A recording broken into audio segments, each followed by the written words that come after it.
মনে করেন আপনাদের মসজিদের ভিতরে এসির প্রয়োজন, অনেক গরম পড়ছে, আপনি এসির ফুল পাওয়ার আপনি দিয়ে দিয়েছেন, 6টা এসি মসজিদের ভিতরে লাগাইছেন, ফুল পাওয়ার চাহিদা দিয়ে দিয়েছেন, এসি চলতেছে, আর এদিক দিয়ে আপনি এই মসজিদের গ্লাস, মসজিদের দরজা সব খুলে দিয়েছেন।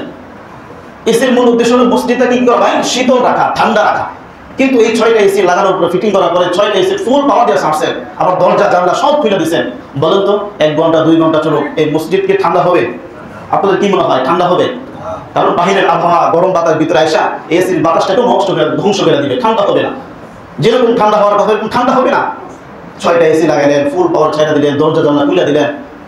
এই ফুল পাওয়ার দেওয়ার পর মসজিদ যেমন শীতল ঠান্ডা হবে না, ঠিক তেমনি ভাবে আল্লাহ তাআলার পক্ষ থেকে আমরা যখন সাহারি খাই, কুদরতি এসে আমাদের শরীরের ভিতরে ফিটিং হয়ে যায়। সুবহানাল্লাহ, কুদরতি এসে ফিটিং হয়ে যায়।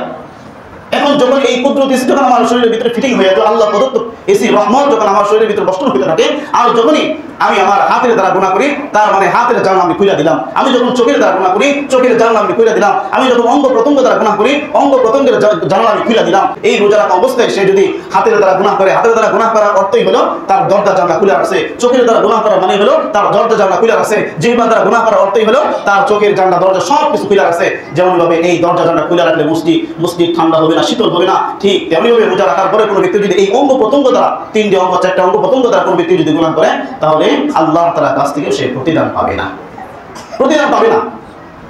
বরং কি হবে জানেন, বরং আরো জরিমানা আসবে। জরিমানা এই যে 2 ঘন্টা 4 ঘন্টা আপনি এসে 6টা এসে সাইডা দিয়েছেন, কত টাকা বিল আসবে? মনে করেন 5000 টাকা বিল আসলো, 2000 টাকা বিল আসলো। মসজিদ তো শীতল হলোই না, কোনো কাজে লাগলো না, উল্টো আরো টাকা জরিমানা আসলো, তাই না?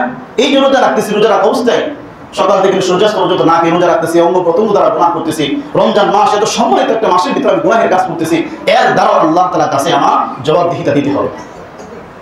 কারণ এটা একটা সম্মানিত মাস, এই মাসকে আল্লাহ তাআলা বিধান করেছে আমার জন্য এই মাসটা, আর এই মাসের ফজিলত আমি তোমাকে দিব। কিন্তু এই সম্মান আমি আল্লাহ তাআলা দেওয়ার পরে এই মাসের তুমি সম্মান রক্ষা করো নাই, তুমি চোখের দ্বারা মুখের দ্বারা তুমি গুনাহ করছো।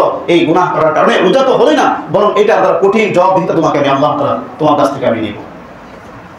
কাজেই ভাই আমার, রোজার অবস্থায় বারবার একটা গুনাহের কোনো কাজ করা যাবে না।